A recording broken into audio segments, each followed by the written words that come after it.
Honen bitartez, getxotarrek sustatutako edo egindako proiektuak erakustea bultzatu eta ahalbideratu nahi da. Tokiko talentua erakutsi eta nabarmentze aldera. Guztira, 38 proiektu aurkeztu ziren deialdi honetara eta horietatik 22 hautatu dira. Horiek guztiak askotariko proposamenak dira, antzerki, amateur eta profesionalen ikuskizunak, bai eta dantza, arte digitala, disiplina anitzeko sormenak, musika edo zinema jorratzen dituztenak ere.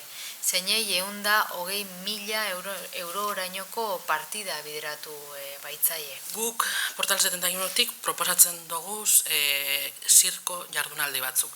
Zirko garaikide egunak proposatu ditugu Getxon egiteko. 3 egunez, irailaren bukaeran eta urri hasieran,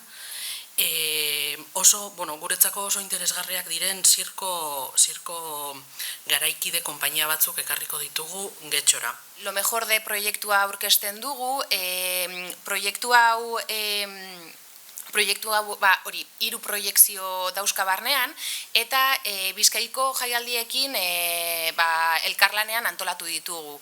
Jaialdi horiek azkeneko urteetan izan dituzten film laburren onenen selekzioa egin dute, eta 3 egunetan guk proiekzioak egingo ditugu.